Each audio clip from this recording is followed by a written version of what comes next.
Pourrais-tu m'expliquer l'art que tu pratiques sur tes arbres fruitiers? Bah, Thomas, en fait, l'art que je pratique dans la culture des arbres fruitiers, en fait, l'idée, c'est de les tordre, de les palisser à plat, le plus plat possible. L'idée, c'est qu'ils puissent se mettre à fruit grâce à ça. En fait, le D'accord. fait de mettre à plat, on stoppe la sève et tu as une Ouais. mise à fruit rapide.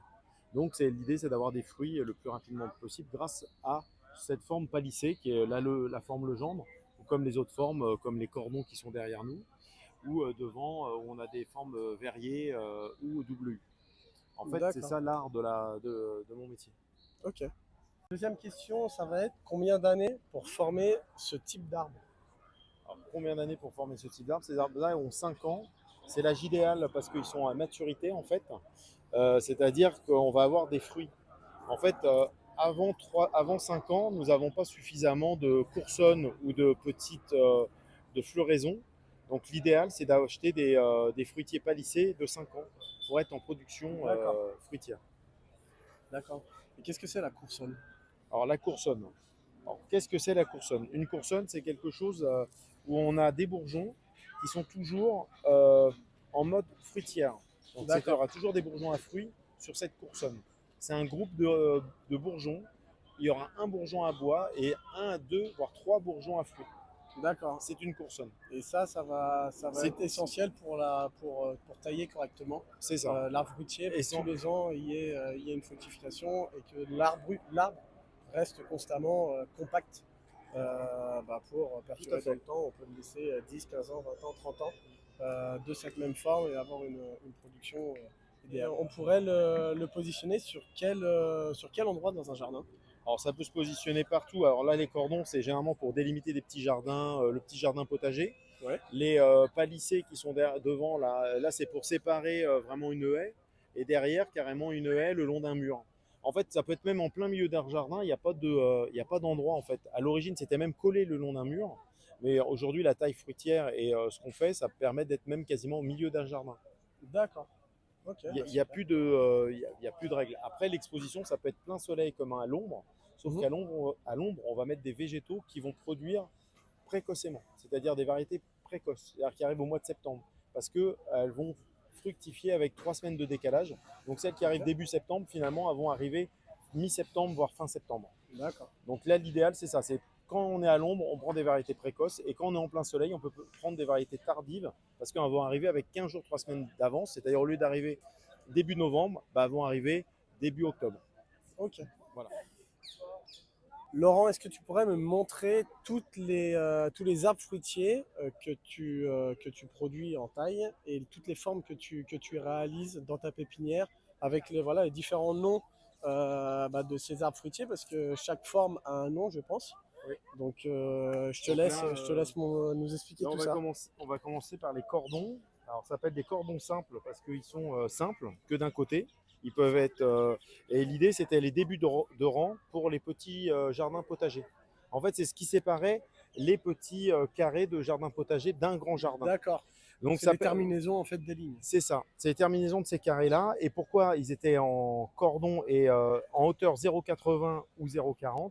Parce qu'ils étaient suffisamment petits, ils ne faisaient pas trop d'ombre pour les légumes qui étaient juste à côté. Mais D'accord. par contre, c'est ce qui fructifie le plus au mètre linéaire. Ah Le ouais. cordon, du fait qu'il est vraiment à plat, et il a un porte-greffe lent, on utilise le porte-greffe Pajam sur les pommiers et Cognacier de Provence sur les poiriers, c'est des porte-greffes lents qui permettent aussi une accélération de la mise à fruit. Donc ça, c'est des cordons simples. Après, on a les doubles. Donc double, c'est en 0,40 ou 0,80 double, donc ils partent de gauche à droite, qui sont au milieu. Ça se plante tous les 4 mètres de distance parce que ça fait vraiment très long. Ça fait D'accord. très long. Ça vit 50 ans à peu près, Ah voire ouais. même 80 ans. Voilà. Après, on a les autres qui est palmette dite legendre. Donc legendre, on est sur 3 étages, mais le vrai legendre, il est sur 5 étages. Donc, c'est l'abbé Legendre qui a, avant la Quintini, qui a mis ça au point. Donc, c'est la forme du 15e, 16e siècle quand même. Donc, Ouais, ça remonte à loin. ça remonte à très très loin. Il savait déjà greffer à cette époque-là. Et ça permettait aussi une mise à fruit, une très bonne mise à fruit du fait que c'est à plat, pareil. Le phénomène de mettre à plat, ça accélère la mise à fruit. Et après, la Quintini, en fait, a travaillé plutôt les formes dites palissées. D'accord. Donc, double U, ça c'est une forme moderne. Le double U, ça c'est une forme moderne. Pourquoi? Parce qu'on équilibre. La sève, elle arrive là, par là, et elle est rééquilibrée exactement. Donc pour la taille, c'est vraiment idéal. C'est-à-dire le double U, pour un débutant, c'est la forme idéale. Voilà, parce que c'est l'équilibre de la sève. Mais par contre, en Île-de-France, on a plutôt historiquement la palmette verrier. Bon, palmette verrier, Ah ouais, c'est un U c'est une dans un formation U. différente. Tout à fait, c'est deux formations différentes. Et là, il y a un petit déséquilibre, c'est-à-dire la sève, elle ira d'abord au milieu en premier. Ouais, ouais. Donc, il y a une taille à faire, c'est-à-dire qu'il faut toujours raccourcir le milieu, toujours tailler plus court le haut, l'intérieur, et les deux extérieurs, les mettre un peu plus haut pour tirer la sève, pour que ça sert de tire-sève. C'est une forme historique Île-de-France, on va dire, même France. Donc c'est quelque chose qu'on retrouve énormément dans les vergers de production, parce qu'à l'origine les vergers étaient de production avec ça, c'était pas du décoratif, hein, c'était vraiment pour produire des hectares et des hectares de production. Après on est passé sur des cordons simples ou monoaxiales pour faire des allées fruitières. Ouais. Là c'est années 70 où on a changé le mode de production, mais sinon dans les années 50, 40, 50, voire 60, il y avait encore énormément de palmettes verriers en production arboricole. D'accord. C'était vraiment la forme classique. Et après, on a le U simple. Le U simple qui fait 30 cm de large et qui est vraiment que simple. L'intérêt d'avoir du U simple, c'est qu'on peut mettre plusieurs variétés. Quand on a un petit jardin, on peut mettre plein de variétés les uns derrière les autres. D'accord. Ça se distance un verrier comme ça se plante au minimum à 1 mètre, 1 mètre 20 pour laisser 30 cm de distance. Là, on est sur un salon, donc ils ont été plantés de très près. Mais en fait, il y a toujours 30 cm. Oui, l'équivalent voilà. Donc il faut que ça soit. C'est 1 mètre 20 de distance. On peut les planter jusqu'à 1 mètre 50 pour qu'il y ait 50 cm de distance en interrang. Et justement, la plantation à l'époque, c'était planté le long d'un mur et ils mettaient des torchons, de la toile pour les tenir, enfin des torchons de la toile pour les palisser le long des murs. Ils utilisaient les murs comme pour réchauffer la plante et pas éviter la réverbération, les fruits, etc. Aujourd'hui, on fait quasiment plus ça. On peut les planter de 30 cm ou 20 cm le long d'un mur en plein milieu d'un jardin. Il n'y a plus de sujet. Par contre, ce qu'il faut toujours prévoir, de cloisonnement, de séparation d'espace. C'est ça. Entre un jardin potager et un jardin d'agrément. C'est ça qui est intéressant. Par contre, ce qu'il ne faut pas oublier, c'est de mettre des fils. Pourquoi? Parce que le poids des fruits, en fait, vont tordre les branches. Donc, il faut mettre au minimum 2 fils, à 1,50 m et 1,80 m. C'est vraiment obligatoire. Bon savoir, Parce que sinon, avec le poids des fruits et la chaleur l'été, les tiges, elles se tordent. D'accord. Et au niveau des fruits, quand les fruits commencent à apparaître, est-ce qu'il y a une quantité de début de fruits à supprimer pour privilégier une meilleure croissance de la pomme ou du poire, du poirier? Parce que je pense que sur une grappe comme celle-ci, il y en a 4 ou 5. L'idée, c'est d'en garder 2 à 3. Parce que là, vous voyez, la quatrième, elle est tombée. Et donc, celle-là, c'est pareil. Et donc, ce qui se passe, c'est qu'il ne faut pas hésiter aujourd'hui, pour éviter de traiter, on met des sachets pour éviter d'avoir des vers qui déposent dans les fruits. Donc ça, c'est quelque chose à faire. Mais généralement, quand on a une grappe où il y en a 10 ou 5, comme là derrière, il y a une grosse grappe, naturellement, ça va. Oui, c'est ça. Naturellement, il y en a. C'est ça. Donc, il faut en garder de 2 à 3 maximum. Sinon, la plante, on l'épuise en fait. D'accord. Et la forme que l'on donne à tous ces arbres fruitiers, c'est la même chose sur les pommiers et les poiriers C'est ça. Pommes et poires, c'est exactement pareil. La même chose. Cordon, on voit moins de cordons en poirier parce que ça pousse trop vite et donc le poirier, c'est pas adapté. Par contre, les legendre en poirier, donc comme une antenne télévision, ça c'est recommandé. Poirier en U simple, double U et verrier pareil. En palmette verrier, palmette U double. En poirier, ça marche très très bien. D'accord, super. Et tu fais des formes un peu spécifiques qu'on voit pas souvent en devant de ton stand. Alors c'est unique en Europe. Je suis le seul à faire ça en Europe. Donc j'ai la collection nationale des formes dites versaillaises. Donc c'est des formes qui existaient au 19e siècle au potager du roi à Versailles. D'accord. Donc ça s'appelle la sphère. Donc en fait là il y a 8 branches. On part d'un même porte-greffe. On a greffé sur un pajam et on a mis, on a pincé, en pinçant, en tordant. On voit bien comment on a fait ici là. On voit bien le système de palissage. Ces arbres-là ont quasiment 14 ans. Ah On ouais, est dans leur 14e année, ça doit vivre au moins 50 ans. Donc d'accord. Et la structure métallique restera reste toujours. dedans, ouais, on Restera s'est vendu toujours. avec. Donc le nom que ça porte, Ça, c'est c'est la sphère, la sphère, d'accord? 1 m 20 de l'intérieur. Là, c'est la pyramide ailée simple.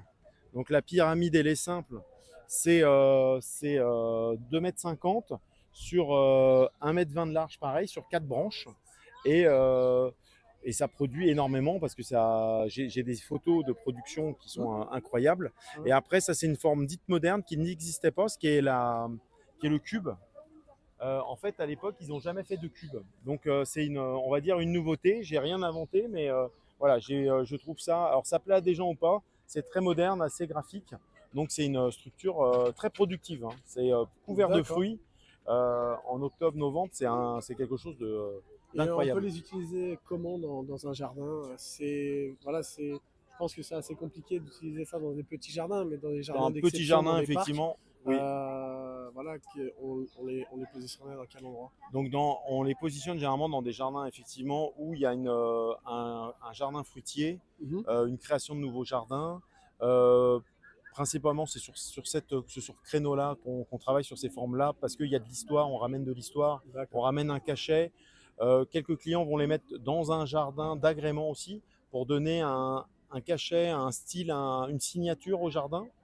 Voilà, mais effectivement, dans un tout petit jardin, pour quelque chose de productif, ça n'a pas Ouais, d'intérêt. ouais. Vaut mieux partir sur un Oui, c'est pour verrier. marquer une entrée d'allée C'est pour manquer. C'est remarquable, ça, ou une entrée par exemple d'une belle demeure, c'est ça. une maison de maître, voilà, sur une entrée Où carrossable on a qui peut envie être. derrière, où on a un jardin qui est très sympa, on a envie de donner ce petit cachet un peu exceptionnel, parce que j'en produis 200 par an.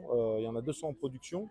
Il faut 8 à 10 ans pour les finir. Donc ceux-là, ils ont 14 ans, donc on est vraiment mature sur ça. Euh, donc c'est des toutes petites séries. Je suis le seul en Europe à faire ça, donc personne d'autre Ouais, ouais. font ça, quoi. Ouais, il faut être vraiment passionné Là, il faut pour faire vraiment être ce plus genre que de passionné, ouais. production. Est-ce que tu pourrais nous montrer, Laurent, comment on taille les arbres fruitiers? Eh ben, Thomas, en fait, généralement, la taille en verre, c'est à partir du mois de juin, on va supprimer les 3 quarts de la pousse Ouais, avec un œil en extérieur. Donc le sécateur, toujours dans ce sens-là.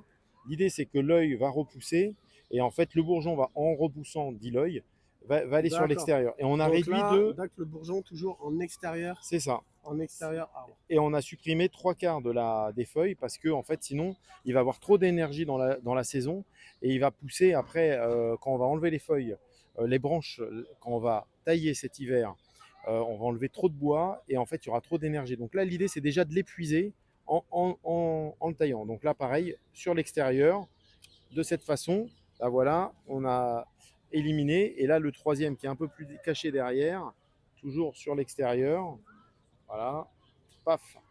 Et grâce à ça, on va réduire le volume foliaire, ça va le freiner, ça va un peu le fatiguer, mais en tous les cas, il va se concentrer à travailler sur les fruits et puis à pousser D'accord. Ok. pour faire beaucoup de bois pour rien. Et il y a deux types de bourgeons. Il y a les bourgeons foliaires et il y a les bourgeons À à fruits, fruits. voilà. Est-ce que tu pourrais nous montrer vraiment Alors à quoi ça ressemble pour pas qu'on fasse une erreur à, de taille? à cette époque-là, là, on va refaire une Donc taille là, comme ça. on est au mois de mai. Au mois de mai, les bourgeons à fruits, malheureusement, ils ont déjà fructifié. On aura vraiment les bourgeons à fruits cet hiver, mais tout ce qui est à bois, eh ben, c'est plutôt des petits bourgeons comme là. Ici, un tout petit bourgeon comme ça c'est du bois. Ça, c'est du bois. Et là, ça va être bientôt un dard. C'était un dard, mais ça a été cassé. On voit les petits stries. Et là, il y aura un autre bourgeon à fruits, en fait. Mais ça, les bourgeons, on les verra beaucoup plus cet hiver. D'accord. Et quand est-ce qu'il faut tailler? En fait, on taille 2 fois en été, 2 fois de taille en verre. La taille en verre, c'est 2 fois par an. C'est en D'accord. juin et en septembre. Ok. Et tu as une taille d'hiver que je conseille de faire en janvier. Pourquoi? Parce que le bourgeon à fruits, il va grossir, il va être beaucoup plus être déterminé, on va beaucoup plus le récupérer, le voir en tous les cas. Et donc, Ouais, ouais. la taille d'hiver se fait au mois de janvier. Pourquoi? Parce que le bourgeon à fruits, il va grossir, on va plus facilement le déterminer D'accord. qu'un bourgeon à Ouais, bois ouais. qui va être tout petit en fait. On va voir la différence des deux, Ouais, ouais. voire même début février, c'est aussi une bonne date. D'accord, même s'il y a des gelées, C'est c'est pas pas grave, dérangeant. c'est pas D'accord, dérangeant. ça, c'est bon à L'idée, savoir. on taille pas quand il gèle par contre. Oui, oui, S'il gèle demain, le lendemain, c'est pas très grave. Par contre, s'il gèle le jour où on va tailler, là, il faut pas du tout tailler. On d'accord. peut tailler jusqu'à 5 degrés. Ok, Voilà. bah, super. Bah, je te remercie de m'avoir accordé ton temps Eh ben, et merci Thomas. au plaisir Eh de te ben, revoir sur les belles formations d'arbres fruitiers qu'il fait depuis de nombreuses années. Il fait ça de A à Z, donc de la greffe jusqu'à la formation totale de tous ces arbres. Et ces arbustes, ils sont vraiment au top. Je vous conseille d'aller le voir en pépinière et même d'avoir des conseils. Il fait des formations de taille sur les arbres fruitiers. C'est un gars en or. Je vous conseille. Bonne journée et à plus tard. Ciao. merci, au revoir.